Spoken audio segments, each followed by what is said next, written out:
Thank you, respected moderator,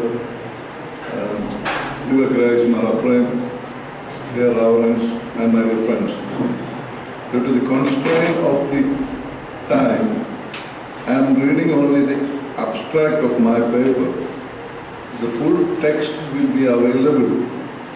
I think Seeri is making arrangements to publish it very soon. So I am just giving the abstract of my paper. My paper is the Chengannoor Synod of 1696 and the introduction of West Syrian theology in India.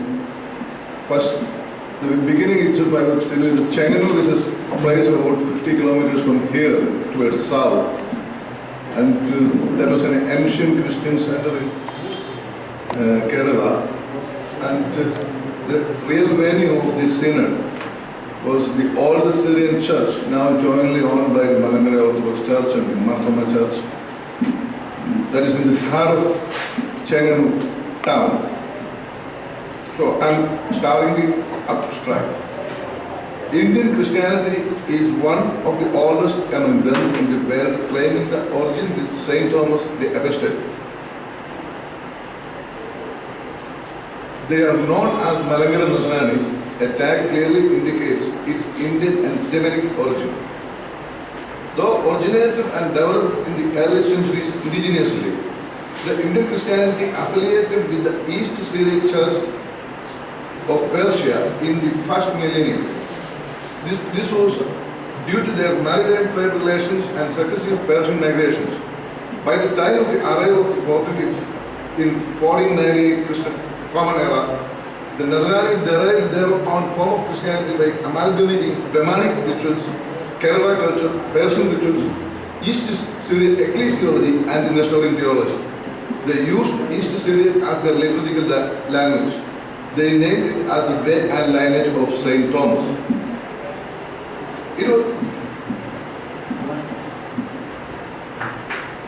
Then we all know the Portuguese arrived, the first European colonial forces to India arrived in 1498 in Kerala coast. And they found the Christianity over here, but it is entirely different from their Roman Catholic faith and doctrines. So they tried to amalgamate them to the Portuguese fold and the Roman Catholic without leaving a successor. But Evangelist Hajirullah, the only non-Catholic bishop in India, then summoned ideas were prohibited but pictures were permitted. 7. Position the bride at the right side of the groom. That is a Jewish tradition. Also, it is the tradition of the Brahmanic tradition of India to keep the bride on the right side of the groom during the marriage. The apostles, that is ending on June 29th, and the Lent of Ninevites for 3 days, were fixed according to the West Syrian format. In fact, it is same for the East Syrian tradition, except I think they don't have the 13 days Lent for commemorating the apostles. And the C, the Great Lent must be begin on Monday instead of Ash Wednesday. These are the major decrees or doctrinal definitions given by the Chengannoor Synod, and there are several minor decrees also, which were found as practicing immediately from that time. The following minor decrees were also come into effect after the Chengannoor Synod. 1. Fixes the day cycle as evening to evening in the Oriental mode. 2nd, the Roman Catholic doctrine of Purgatory or Baspurkana rejected, prohibited to celebrate Holy Eucharist during the Great Lent except on Saturdays and Wednesdays. There are 3 more exemptions.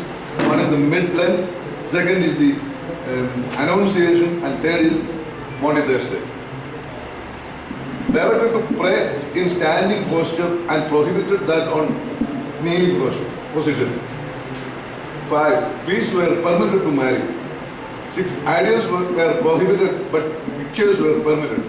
7. Position the bride at the right side of the groom. That is, as a Jewish tradition, also it is the tradition of the Brahmanic tradition of India to keep the bride on the right side of the groom during the marriage ceremony. 8. Introduce the West Syrian cock instead of Latin chasuble. 9. Prohibited meat from beasts killed on suffocation. Implementation. Evaluus Hadjatullah, the greatest scholar among all the West Syrians come to India ever since, was not hurried to implement the basic dogmas decreed at the Chengannoor Synod. Instead, he tried to propagate them through his writings and teachings. He wrote a long bull to all churches after the Synod to explain its decisions, especially about the use of leavened bread for the Holy Eucharist. However, they were got implemented slowly. The leavened bread and the West Syrian anaphora was formally accepted only in 1771 by the Malangara Palyalam held at Mavelikara. That is also in south near Chengannoor. In between, attempts were made to correct the East Syrian anaphora according to the West Syrian formula. The Malangara Palyalam held at Chengannoor in 1809 formally accepted all taxes according to the West Syrian rite for the feast days and the sacraments by prohibiting all other orders. However, the practical implementation was completed only by the end of the 19th century, probably by the visit of Patriarch Peter III or IV of Antioch.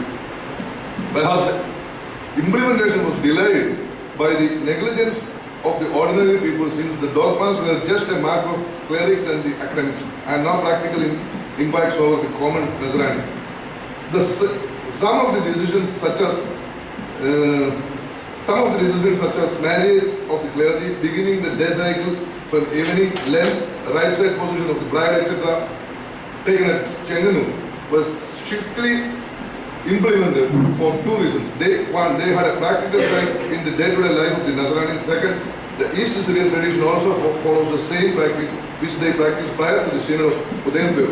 But the removal of idols planted during the Roman Catholic period was completed only by the end of the 19th century. Impacts. Even though no significant change transpired immediately, the Chengannoor Synod succeeded in defending the Roman Catholic edict about the Nazranis stick on with the oath of covenant clause by as a traditionalist non-canonical group sect. The newly established West Syrian connection affiliated the Nazranis to Oriental Orthodox family that follows the non-Chalcedonian theology. Hence, the theological vacuum faced by the Nazranis since 1653 was filled. Secondary results. As mentioned earlier, Evaluus Hadjatullah was soft in approach. He recognized and respected the local traditions. This gratitude, gentle behavior created a long-standing impression about the West Syrian prelates among the Nazarenes. Although there was no decision at the Chengannoor Synod in favor, the Nazarenes accepted the West Syrian ecclesiology, at least in principle. This positions the Patriarch of Antioch as their Vedadala. I said earlier that it was where from the concept of priesthood derived. But Evaluus Hadjatullah profoundly depends on the Nomocanon of Mark Gregorius Bar Hebroios to defend the decrees of the Chengannoor Synod. Thus the Nazarene is introduced to Nomocanon of Mark Gregorius Bar Hebroios, and later it was recognized as the official code of canon for the conclusion. As the decision of legally held Malangara Palyalam, all Nazaranis were obliged to obey them unless amended. But the foundation laid at Chengannoor Synod was so strong that the Nazaranis never amended or altered it later. Even no further profession of faith made later except that about the intercession of Theotokos and the saints and the prayers for the departed souls. Since both the Roman Catholic and Nestorian theologies are in favor of them, it was never come under the consideration in the Chengannoor decrees. Both were mentioned in the Mavelikara Padiola, this intercession and prayers. In Mavelikara Padiola decrees of 1836, since the Nazaranes commenced an intercourse with the British Protestants in the first quarter of the 19th century. This is my purpose. That's the most important decision, or even after the post-Kurian Cruz period. And there is a wrong notation that the West Syrian theology, ecclesiology, and also even the liturgy came into effect with the Nazranis spontaneously, but it was not true. It was always supported by the decision of the representative body, the Malangara Palli Yoga. That only make any kind of, only permitted to make any change among the Nazranis. Thank you. Thank you very much, Professor. Doctor, thank you. So it's an extremely interesting paper.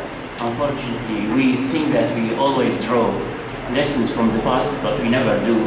When the US came to Iraq, they dropped the Bible from the airplanes and they gave the youth four-wheel drive cars, and they wanted them to convert from their churches to the evangelical new occupiers' rule. So we have exactly 4 minutes for intervention and questions.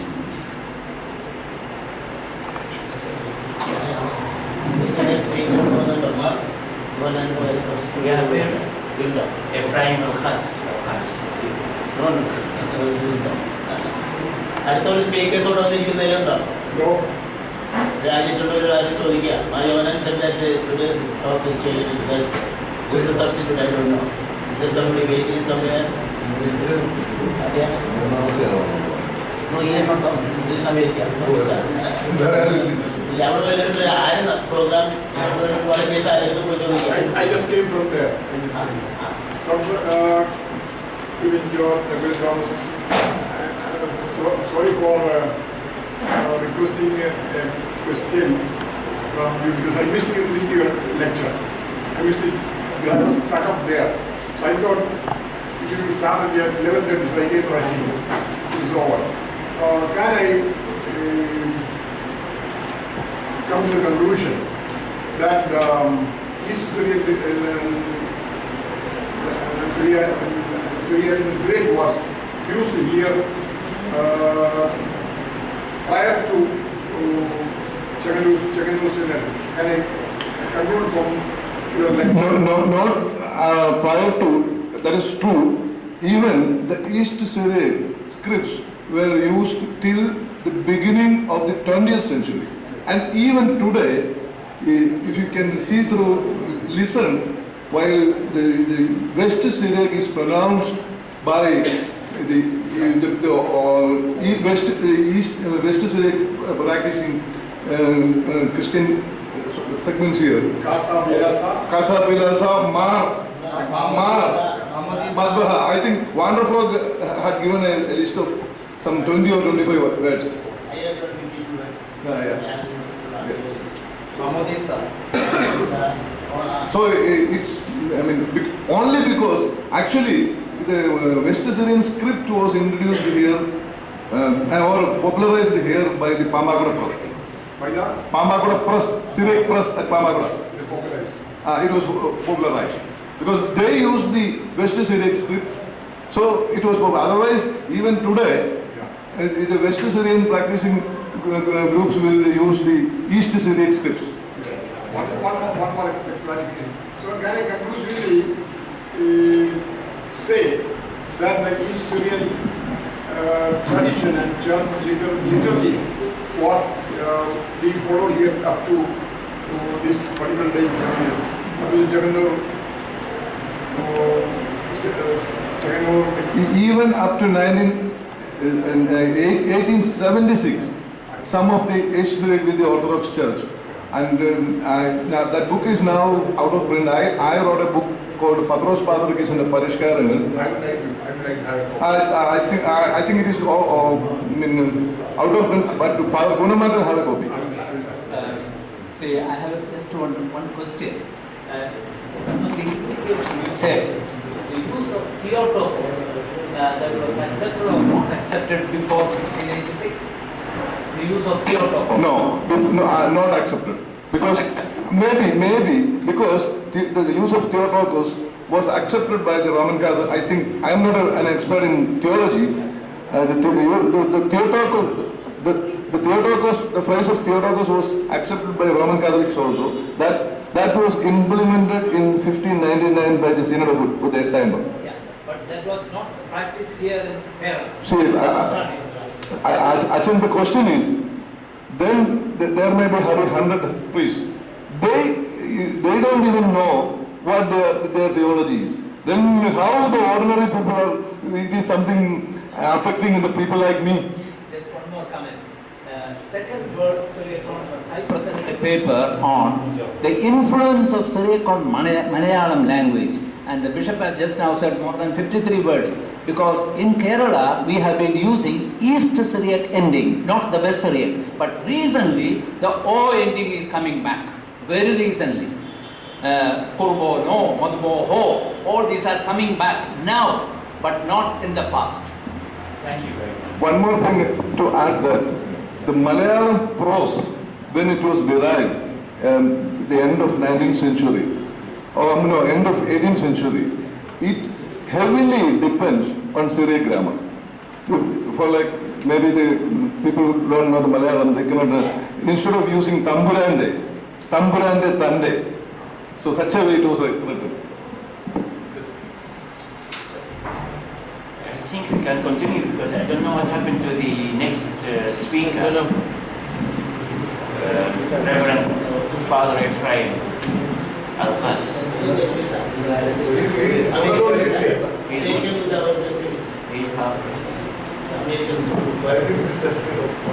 Okay. If he's not coming, then why not we continue? Okay, exactly. Go ahead. I have two questions and one comment. First question is, there was some mention about Base Purkana in the paper. That was not clear for me. Second, my question is, Achan has already told about that. I am repeating it for more clarity. Till Chengannoor Synod, whether the church was using anaphora of Adaimari. That is my second question. My comment is about, probably Aprem can clarify that the Church of the East and Catholic Communion has reached to an agreement where there is no conflict between the theology of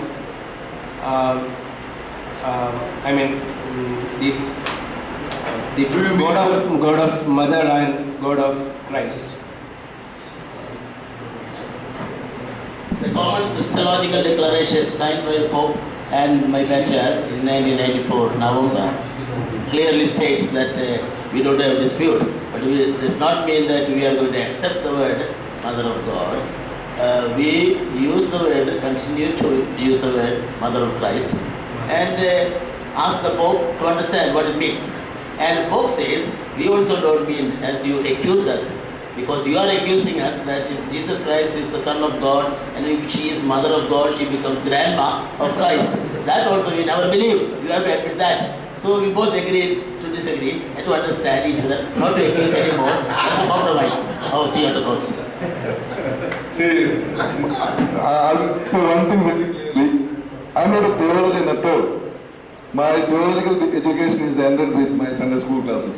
I'm only a historian. So the second question you asked, I repeat once again, the anaphora of Adai and Mary was used even after the Synod of Chengannoor.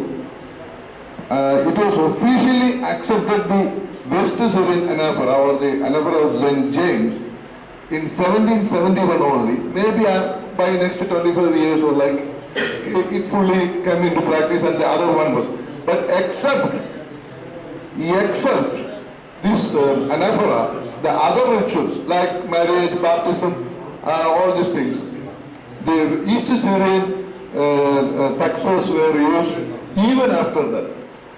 And it was, in reality, when the printed books came into effect, only almost fully the Eastern tradition vanished from the West Syrian traditional church in Kerala.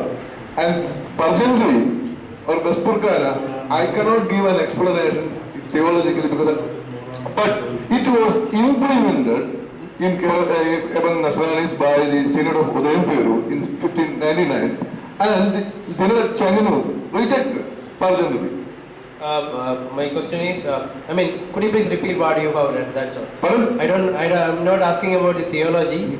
Could you please repeat what you have read in the paper? Or repeat what you have read in the paper about Facebook?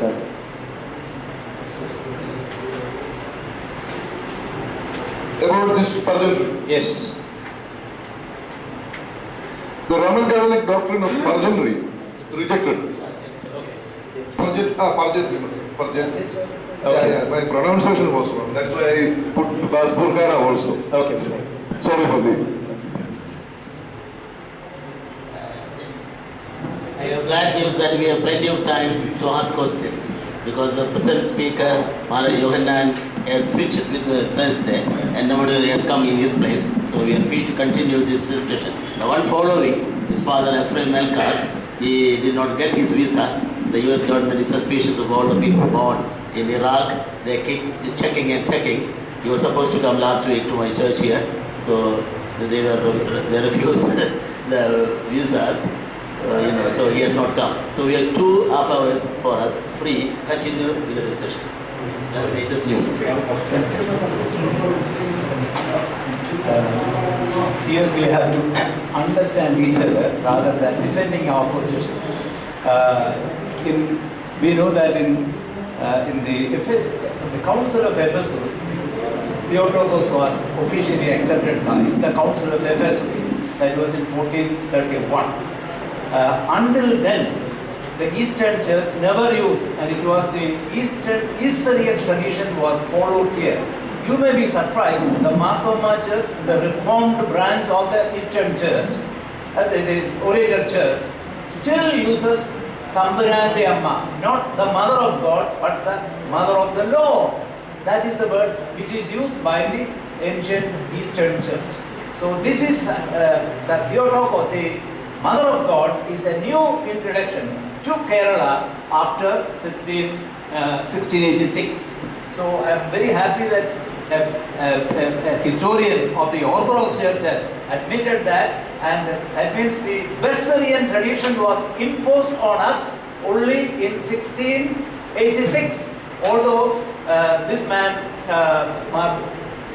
the first Martin Gregorius, came in 1665.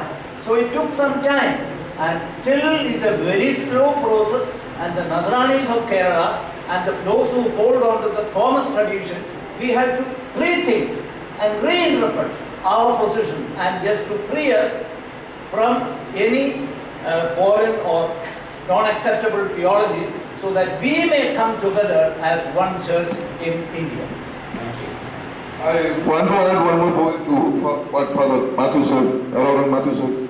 See, even today, whether it is Earthas Aloho or the other way, it is a debate among the academicians only. Because for the ordinary people who are using the prayer Hail Mary, in English, in Malayalam, it's Thamburante Amma, as he said, the Mother of our Lord. Who, I think that is the correct translation. Thamburante Amma, that is all their, notation. It is all academic exercises. Never bothered the Nazranis. That is why it remains as an undivided community since 1599 or 1663. Actually speaking, 1663, because theology was not at all a problem. I don't even think that the Kottayam Synod was rejected because of its theological implementation, because of the colonization over the culture. When the European missionaries tried to infiltrate and change the culture of the people, of the Nazranis, language, culture, dress code, everything. I mean, if you went through if you go through the canons of the Empire Synod, you can see that it is not the religious part is limited. It was an attack on culture. That was challenged basically. The rest of the things, obviously, after a division, everybody is trying to create and protect their own ideology. That's all what happened. That's what I feel. Any other question? I want just to ask, to ask, as to do with the side, I would like to ask if Syriac language was at all vernacular language in amongst Christian in Kerala throughout centuries. No, never. But you should understand, Doctor, in India, the concept of Deva Bhasha is there. The language of God, divine language. So when the prayers of the Brahmanic religion is always in Sanskrit, but it doesn't mean that the people speak Sanskrit. They speak Malayalam. Not even a single person in Kerala speaking Sanskrit, for example. But still, their temple worship are in Sanskrit. The Buddhists having their Pali as the liturgical language in our sense. But the people are not speaking Pali, don't even know Pali. Like a way, Syriac was the liturgical language here, but the people speak Malayalam. Of course, there is a lot of words were adopted. We don't have a replacement for Kurbana. We are using Kurbana, even the non-Christians using Kurbana. But also, the Eastern, the Indian concept, the religion having a mystic side for its rituals, it is not open. The Eastern Christianity also having the same. So, keeping a Deva Bhasha or a divine language was widely acceptable by the Indian culture. Thank you very much, Dr. Sai. Indeed, the question of how Syriac was spoken in the beginning is very complicated. And we don't know exactly how Syriac was spoken in the beginning. Was it spoken as West Syriac or as East Syriac? But if we believe the tradition that a few Syrian families from Edessa came in the 4th century to India, and many Syrian families came from Baghdad later in the 8th or 9th century. So the difference between East and West after the 6th century become very big. But before the 6th century, the difference between East and West was very, very small, very little between the East and the West. So in the beginning, Edessa also may spoke East Syriac, but it was not very different from the West tradition. But I think when the Syrians from Baghdad came in the 8th, 9th, 10th century here, they may impose their East Syriac dialect on the Christian of India. Just one announcement. We'll have the honor to have an intervention in the paper of His Grace, Mara Prem, at 12. So we have 10 minutes still there. Okay. So, your question having twofold answer. One, the migration from East Syria, Edessa or Baghdad, was not on religious grounds. It was basically, of course there was persecutions over there, the mission of Timothy the Great, I do agree that. But all this migration having a mercantile or a trade side, that was chiefly. As we all know, the traders are forced to study the language to whom they are dealing with. But that is for their profit. So they came over here, settled there, mingled with the Iranians and the rest of the people of Kerala, and also they intermarried. And they studied Malayalam, the vernacular language. And the Syriac became the liturgical language because of the arrival of the East Syrian bishops. And there was no indigenous bishop. Actually speaking, we don't need a bishop except for the ordination. When you will get a bishop, two bishops, one bishop in every 50 years, we are happy because the local practice was to ordain at a very young age, get the bishop, and then teach them and permit them to celebrate the Holy Eucharist and etc. So, when the bishops came from East Syriac bishops, they teach in, they don't have any commercial interest, so they need not know to speak or study the local language. They will teach the priests in East Syriac, and obviously and gradually the East Syriac became the liturgical language. And as I said earlier, that the Indian having a concept of, religious concept of the divine language. So it was remained as a divine language, which in Indian context not supposed to be known to the ordinary people. Only the priests and high priests should know that. Not only for Christians, for the entire Indian community. As we know, Nisibis became the hometown for the East Syriac, and Edessa was the hometown for the West Syriac. This became after the 6th century. And Nisibis belonged to the Persian Empire, to the Persian world. And the Church of India was maybe a part of the Persian Church. So East Syriac was in Iraq, in Persia, and maybe this was, India was also influenced by this. See, Doctor, you are asking that question on a mistake, that you are assuming that the 4th century migration to India from Edessa, but it was not from Edessa, it is from Persia.